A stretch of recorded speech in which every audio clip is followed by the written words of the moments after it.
여러분 안녕하십니까? 네, 정말 좋은 찬양이죠. 너무 감사합니다. 네, 가끔 찬양대가 아닌 이러한 특별한 찬양이 또 우리의 가슴을 또 더 울릴 수도 있다고 생각합니다. 좋은 찬양 고맙습니다. 아마 화면이 지금 매섭이 돼서 화면 없이 오늘 아마 예배를 드려야 될 것 같습니다. 자, 오늘 요한복음 15장 1절로 2절이 오늘 본문의 말씀입니다. 내가 참 포도나무요 내 아버지는 그 농부라. 무릇 내게 있어 과실을 맺지 아니하는 가지는 아버지께서 이를 제해버리시고 무릇 과실을 맺는 가지는 더 과실을 맺게 하려 하여 이를 깨끗게 하시느니라. 여러분 2020년 경자년이라고 그러죠. 발음을 잘해야 될 것 같아요. 여러분 새해 복 많이 받으시기를 바랍니다. 일반 복보다는 저는 하나님의 축복을 여러분에게 기원합니다. 하나님의 축복을 많이 받으시게 되기를 바랍니다. 우리 옆에 계신 분들하고 서로 새해 인사를 좀 나눠볼까요? 여러분 새해 복 많이 받으세요.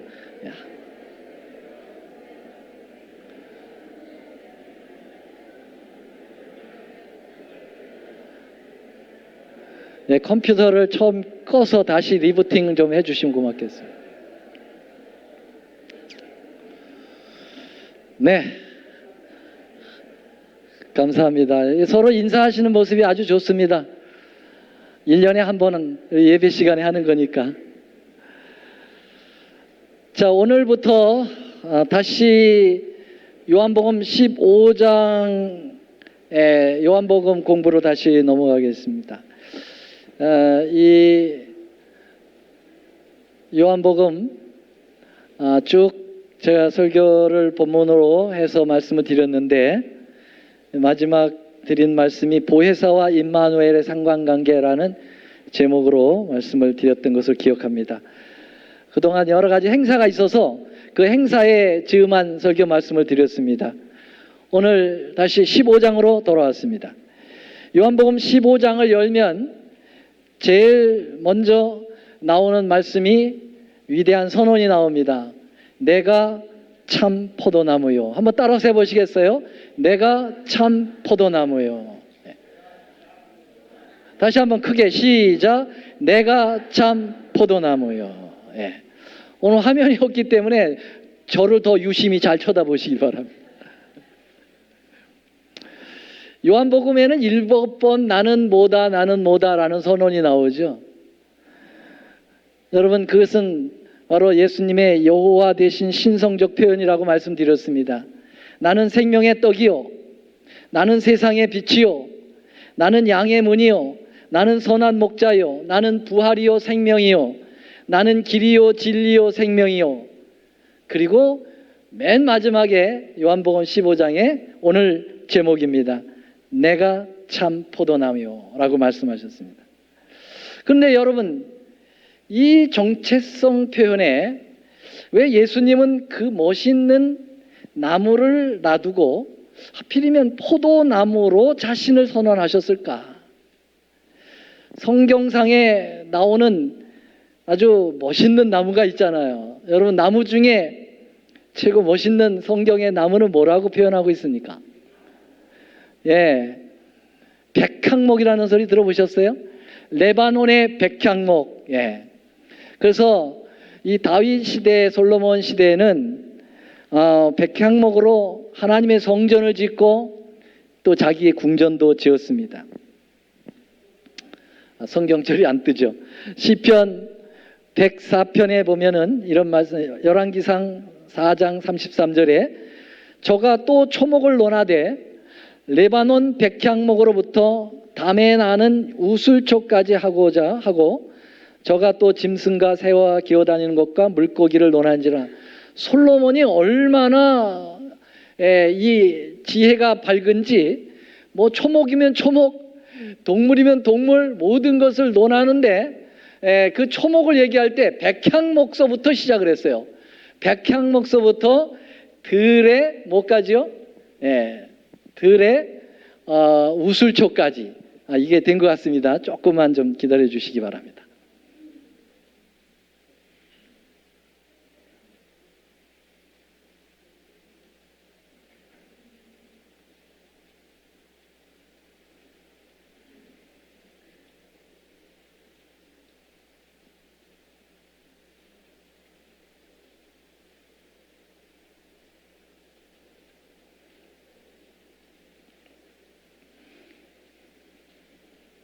화면에 잡히나요? 예, 나왔습니다.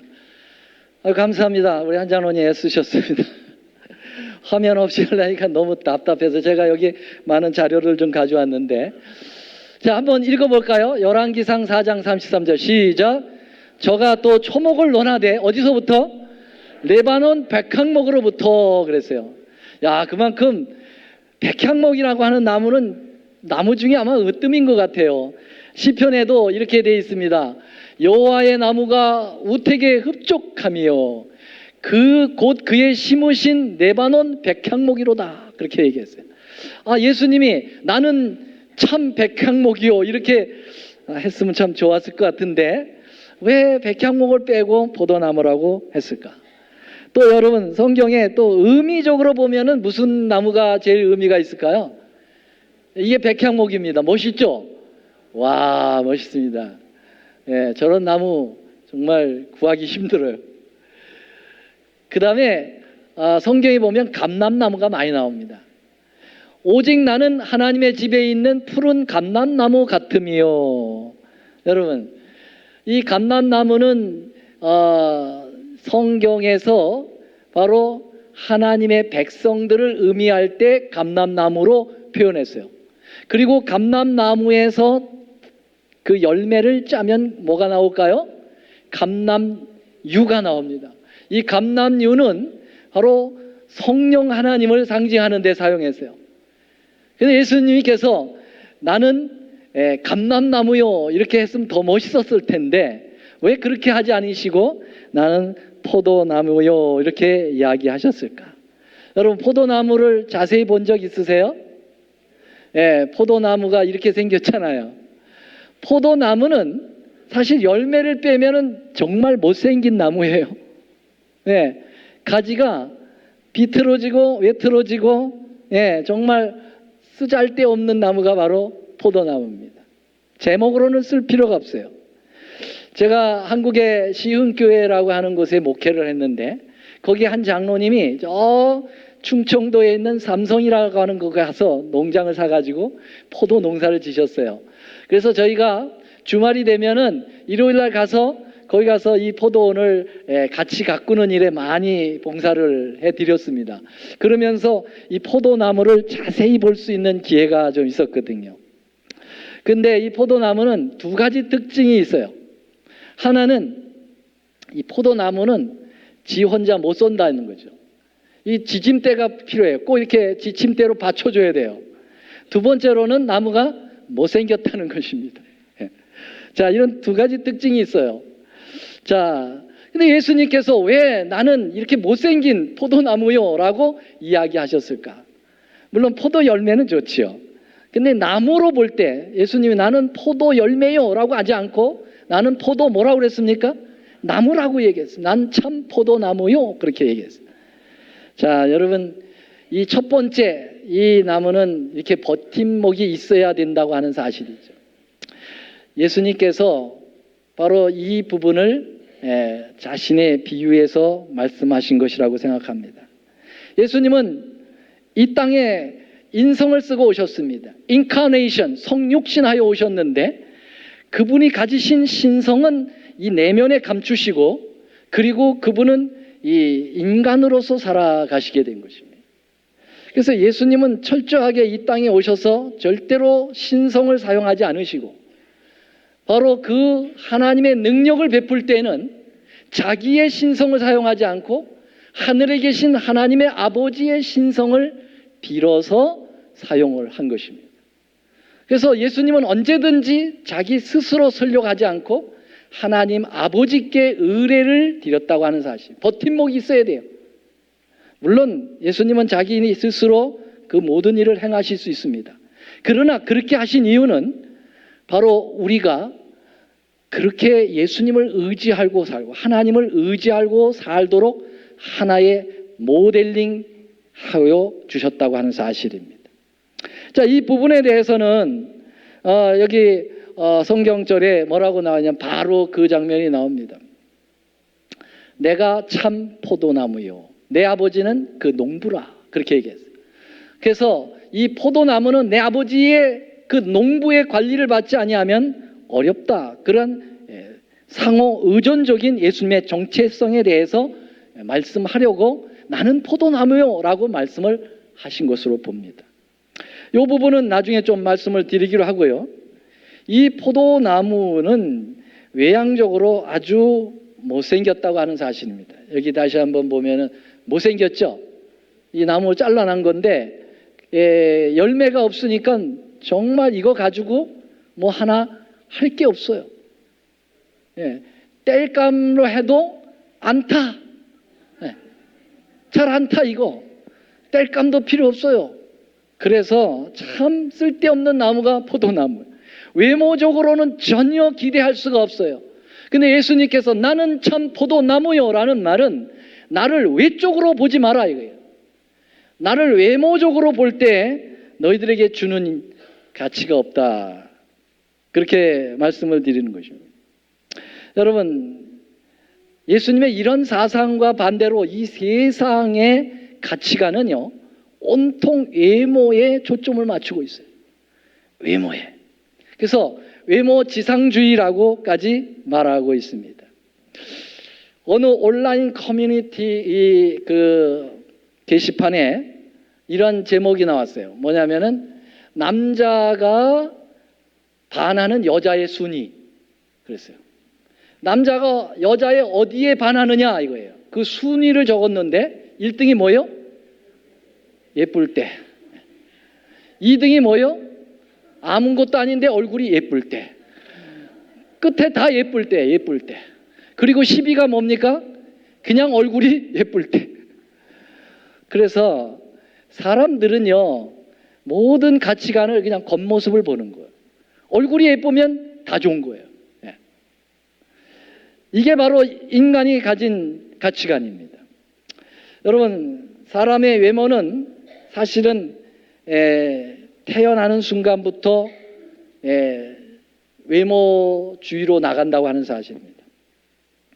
영국의 경제학자 베리 하퍼라고 하는 사람이 1958년생들을 조사를 했어요. 특별히 그 출생자들을 조사해가지고 외모와 소득과의 관계를 조사해봤다 그랬어요. 그런데 놀랍게도 남녀 모두 매력적이지 않다거나 외모가 열악하다고 평가되는 사람들은 중대한 소득상의 불이익을 당했다, 그렇게 얘기했어요. 뭐 다른 이유가 아니에요. 그냥 못생겼다는 것 때문에 경제적인 불이익을 당했다라는 그런 통계를 냈다는 것입니다. 여러분, 사람이 태어나면 어디서부터 이 차별이 시작이 되냐면은 신생아 시서부터 차별이 시작이 된다는 것입니다. 조사에 의하면은 잘생긴 어린아이는 빨리 성장하고 빨리 퇴원한답니다. 그 몸무게도 빨리 늘고. 근데 못생긴 아이는 늦게 퇴원을 하도록 그렇게 이렇게 됐다는 것입니다. 왜 그러냐면은 간호사가 예쁜 아이를 더 잘 돌봐주기 때문에 그렇다는 거예요. 그 아이의 성품 관계없어요. 이 아이가 잘생겼느냐 못생겼느냐 외모에 달려있다는 것입니다. 자, 이렇게 시작된 외모 차별주의는 어디로 넘어가냐면 학교까지 간다는 것입니다. 이 학교는 교사들이 잘생긴 아이들에게서 더 나은 성적을 기대한다는 겁니다.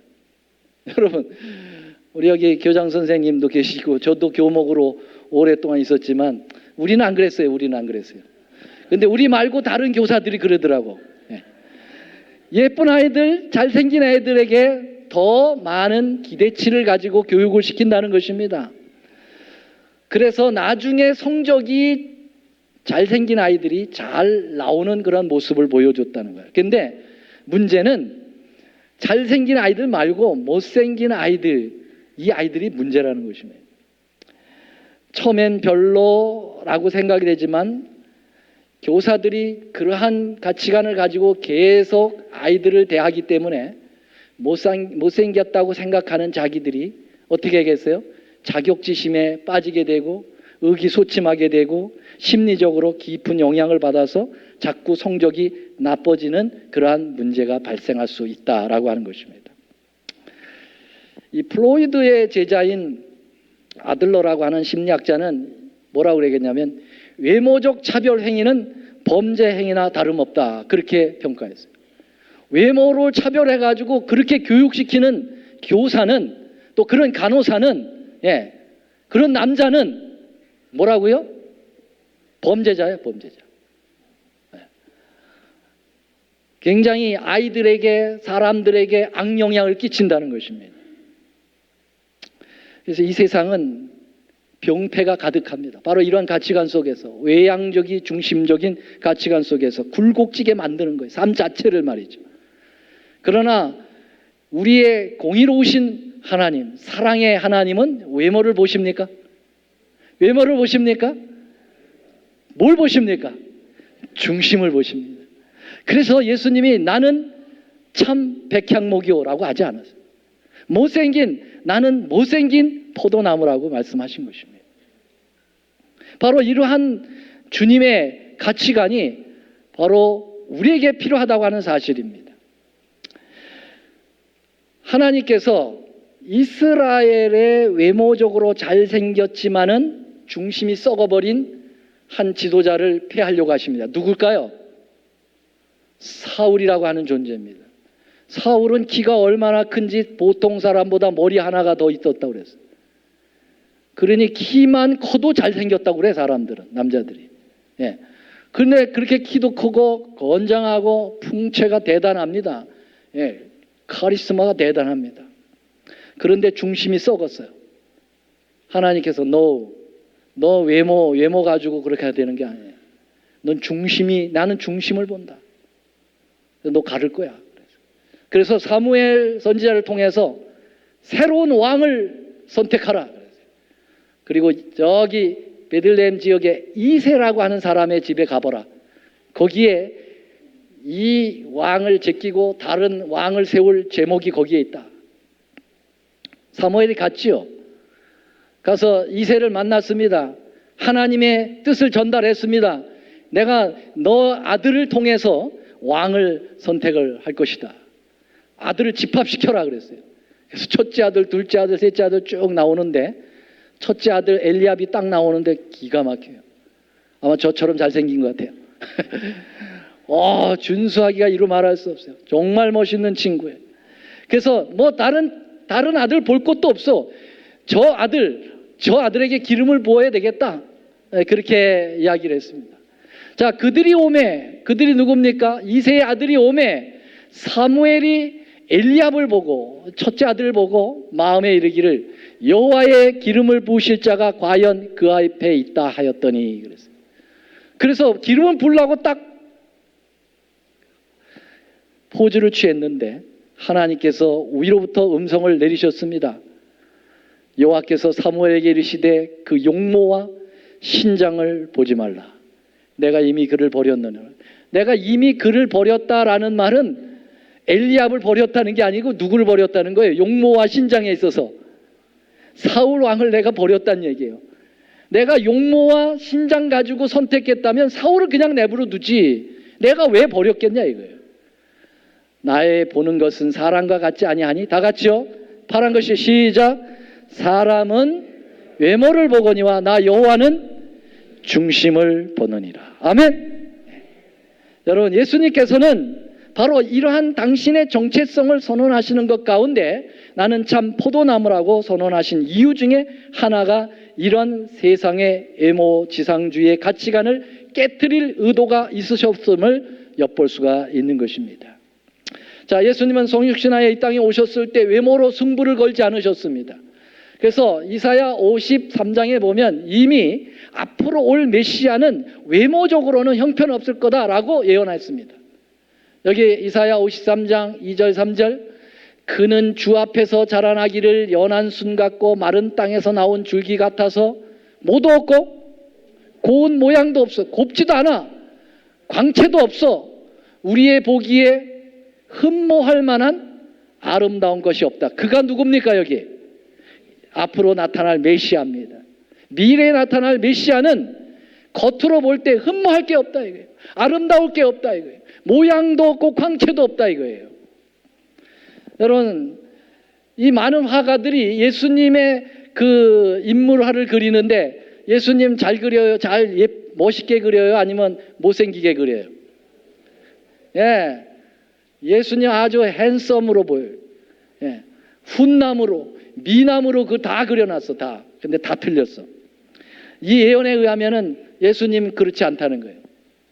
예수님은 성경적으로 보면 되게 지독히 못생겼을 것으로 예상됩니다. 예. 그래서 겉으로 볼 때, 저런 사람이 무슨 메시아야 이렇게 딱 생각해요. 그래서 중심을 보는 사람만이 메시아를 발견할 수 있도록 하셨다는 것이죠. 여러분, 예수님의 출생지도 저 나사렛 촌이에요. 정말 아주 해독의 지방이에요. 그래서 나사렛에서 무슨 메시아가 날 수 있느냐라고 여러분 나다나엘이 얘기했잖아요.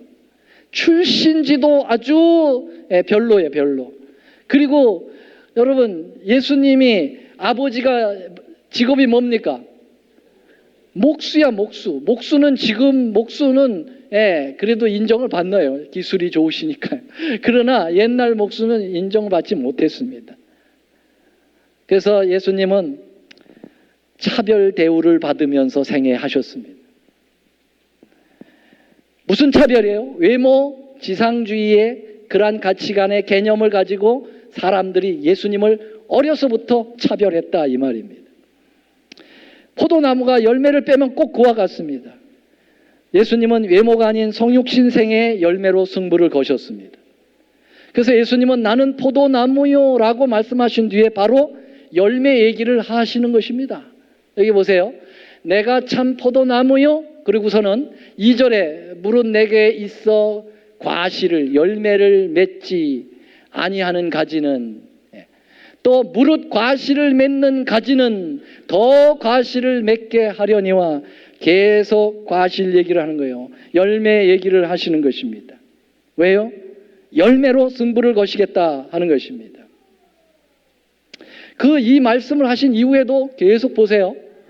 4절 5절에 보면은 과실을 맺을 수 없음 같이 너희도 내 안에 있지 않으면 그리하리라. 과실을 많이 맺나니 과실 열매를 얘기하고 있습니다.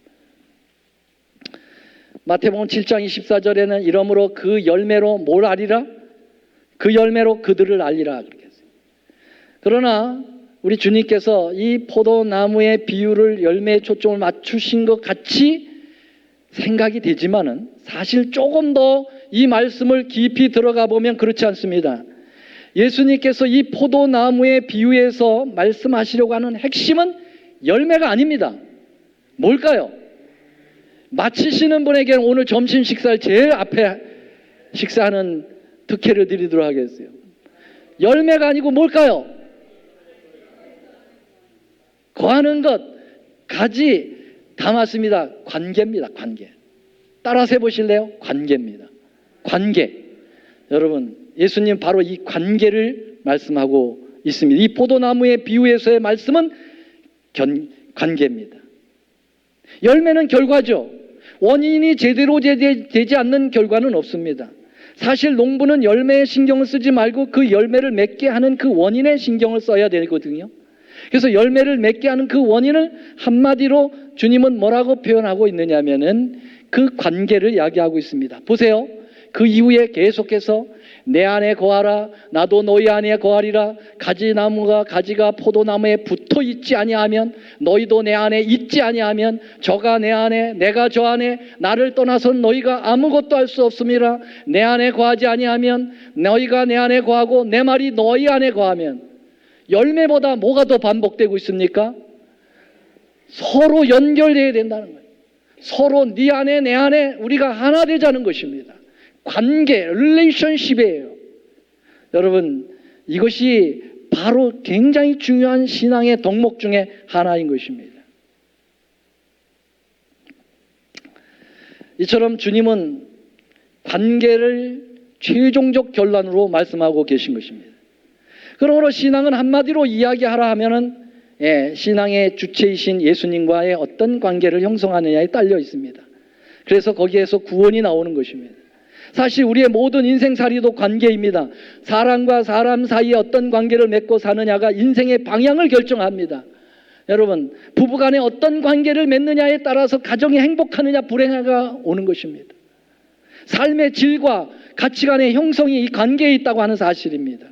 관계를 잘 이해하여야만 신앙의 첫 열매를 맺을 수 있습니다. 그래서 사도 바울도 이 관계에 대하여 이렇게 이야기하고 있어요. 자, 여기 보세요. 형제들아, 너희를 부르심을 보라. 육체를 따라 지혜 있는 자가 많지 아니하며 능한 자가 많지 아니하며 문벌 좋은 자가 많지 아니하며. 사도 바울이 이 고린도전서 1장에서 하나님을 부름을 받는, 선택을 받는 사람들은 겉으로 볼 때 별 볼 일 없어. 지혜도 별로 없어. 문벌도 좋지 않아. 미련해. 미련한 것들을 택해.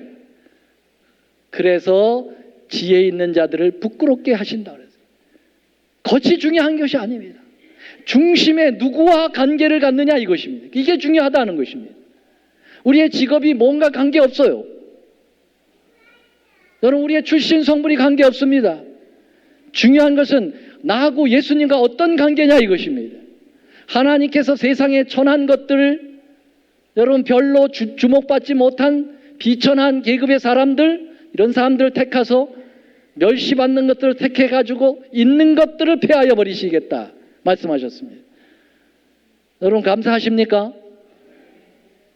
여러분들은 이 앞에 부분에 해당이 안 되셔서 감사의 아멘을 잘 안 하시는 것 같은데, 저는 천하고 미련하고 쪼다 같아가지고 아멘 소리가 좀 큰 것 같아요. 저는. 여러분, 그렇습니까? 안 그렇습니까?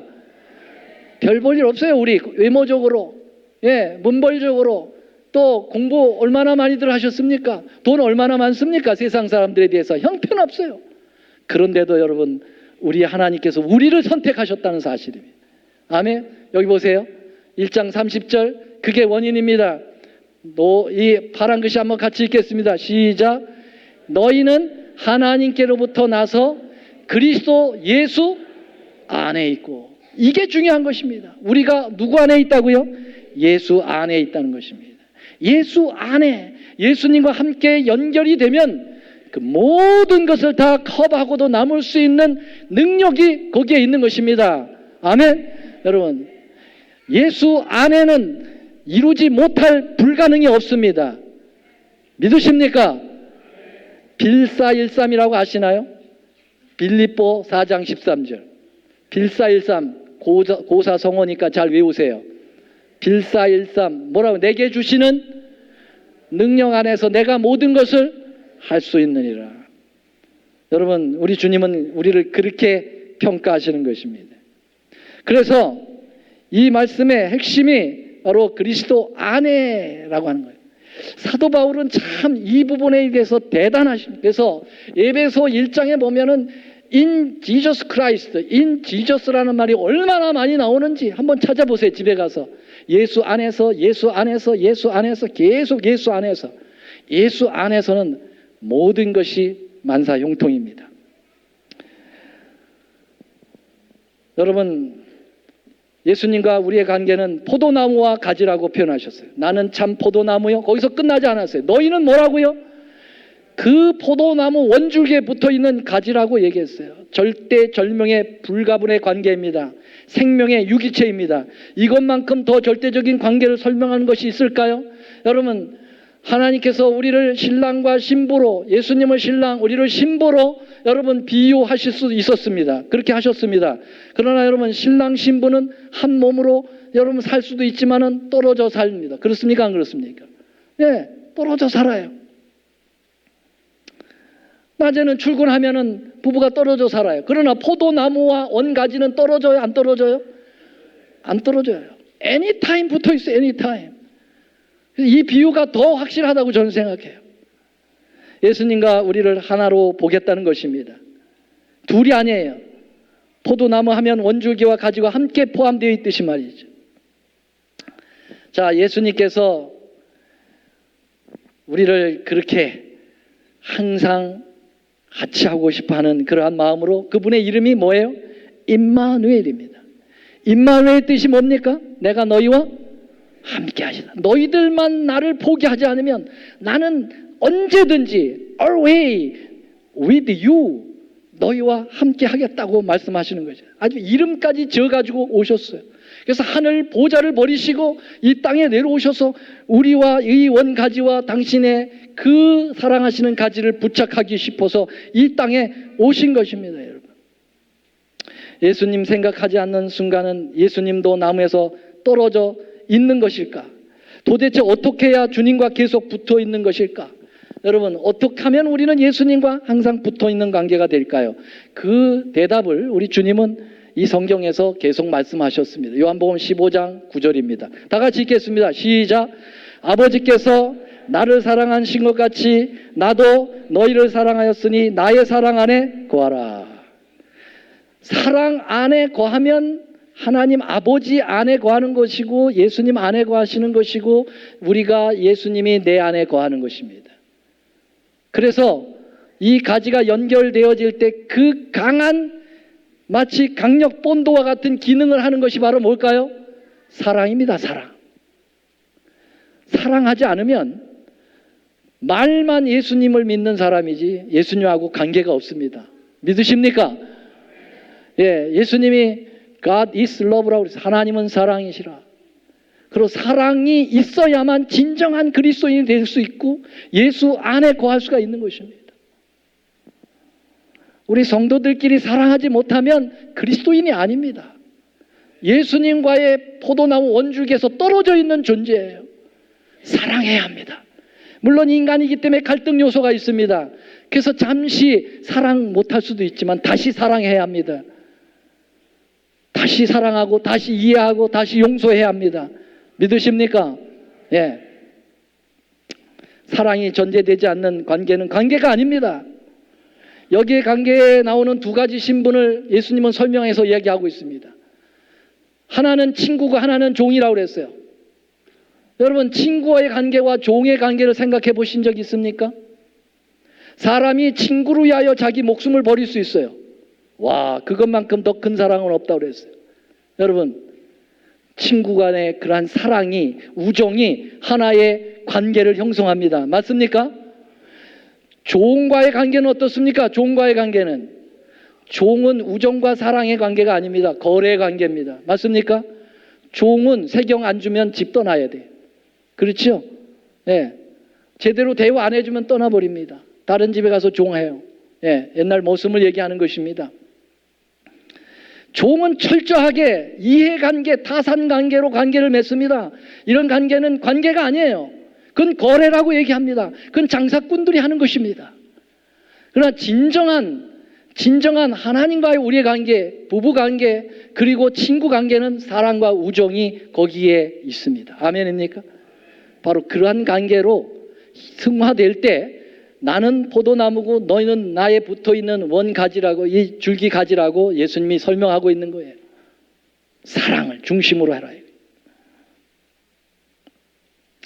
여러분, 아무리 같이 한 집에서 살고 같이 한 식탁에서 밥을 먹고 매일 같이 만나는 여전 주인과의 종의 관계일 수밖에 없습니다. 그러나 떨어져서 우정과 사랑으로 맺어진 친구는 떨어진 것 같지만은 사실적으로 붙어 있는 것입니다. 저희 집사람하고 제가 20일 만에 제가 만난 지 20일 만에 결혼을 했습니다. 네. 그리고 20일 만에 헤어졌습니다. 저는 필리핀으로 공부하러 간다고 하고 집사람 남겨놓고 갔습니다. 1년 동안 신혼이 떨어져 있었던 거죠. 그러나 우리는 떨어져 있다고 생각하지 않습니다. 계속 편지로 1년 동안 얼마나 많은 편지를 썼는지, 간혹 거짓말도 좀 썼습니다만은 몸은 떨어졌지만은 마음은 늘 하나로 존재했습니다. 이게 바로 관계예요. 맞습니까? 왜? 둘 간의 서로의 사랑, 신뢰가 바탕이 되어 있기 때문에 그렇습니다. 사랑하신 여러분, 2020년 새해가 밝았습니다. 근데 여기 새해 쫙 밝아오는데 여기 요거 보이십니까 여러분? 요거 보이세요 여기? 이게 뭐예요? 바위야. 바위에 지금 뭐 붙어 있는 거 안 보여요? 아, 안 보이시는구나. 뭐가 붙어 있느냐면 요 따개비라는 게 있어요. 따개비. 따개비가 있거든요. 이 따개비는 조개 종류예요. 근데 바위에 딱 달라붙어 삽니다, 이놈이. 그런데 조금 더 제가 자세하게 좀 보여드릴게요. 이렇게 바위에 다닥다닥 붙어서 사는데 이놈들이 바위에 붙어 사는 이유가 있습니다. 왜 그런지 아십니까? 이 따개비 속에 살을 파먹는 새들이 있거든요.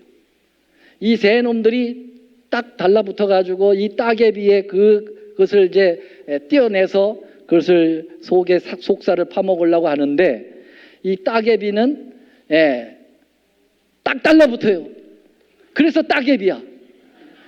딱 달라붙어 바위에. 이런 새들이 오면 더 달라붙어. 그래가지고 바위하고 따개비하고 하나가 돼. 완전히 바위형 돼버렸어요. 따개비가. 그래가지고 이 새들이 왔다가는 돌아가는 거예요. 아이고 안 되겠구나. 딱 달라붙었으니까. 여러분 2020년 새해는 따개비가 되시길 간절히 바랍니다. 반석이신 예수님께 딱 달라붙게 되기를 간절히 바랍니다. 떨어지지 마세요. 사단이 와서 우리를 파먹으려고 할 때 더 달라붙으시게 되길 바랍니다. 아무도 이 따개비를 떼낼 수가 없어요. 바위에 완전히 붙어 있는 거예요. 사랑하신 여러분, 우리의 반석이신 예수님께 달라붙게 되시기를 간절히 바랍니다.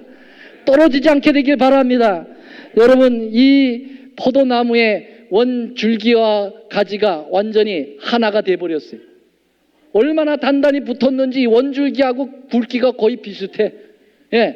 하나가 된 것입니다. 사랑하신 여러분, 2020년 새해는 예수님하고 딱 달라붙은 포도가지가 되시길 바랍니다. 따개비가 되시길 바랍니다. 다 같이 한번 해보겠어요. 우리는 따개비가 되겠다. 따개비. 반석이신 예수님께 딱 달라붙은 따개비.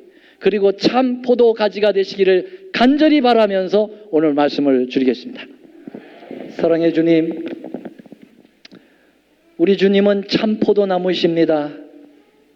그리고 우리를 가지라고 말씀하시고 우리와 붙어 있기를 원하십니다. 하늘 보좌를 버리시고 우리와 하나 되시기 위하여 이 땅에 오셨습니다.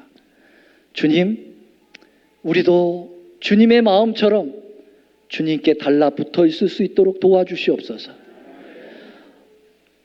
가지가 줄기를 떠나면 아무것도 할 수 없고 땅에 버려 밟힐 뿐이라고 말씀하셨습니다. 우리는 원가지신 예수님을 떠나서도 너무나도 많은 것을 기대하고 할 수 있을 거라고 생각하고 또 그렇게 해왔습니다. 그러나 나중에는 아무것도 아닌 것을 우리는 알게 될 겁니다. 아버지여, 그런 점들을 용서하여 주시옵소서. 2020년 새해는 정말 우리가 예수 안에 거하고 예수님이 우리 안에 거하서 무엇이든지 구하는 것을 다 이루겠다고 하신 말씀의 약속이 우리 안에 이루어지게 되기를 간절히 기도하고 소망합니다. 아버지, 들어주시옵소서. 이제 우리 하나님의 크신 사랑과 놀라우신 예수 그리스도의 은혜와 성령님의 감화 교통하심이 예수님의 참 가지에 붙어있는 그러한 모든 가지들이 되기를 원하는 이곳에 있는 귀한 백성들의 심령 위에 이제로부터 영원히 함께 하옵시기를 우리 구주 예수님의 이름으로 간절히 축원하옵나이다. 아멘.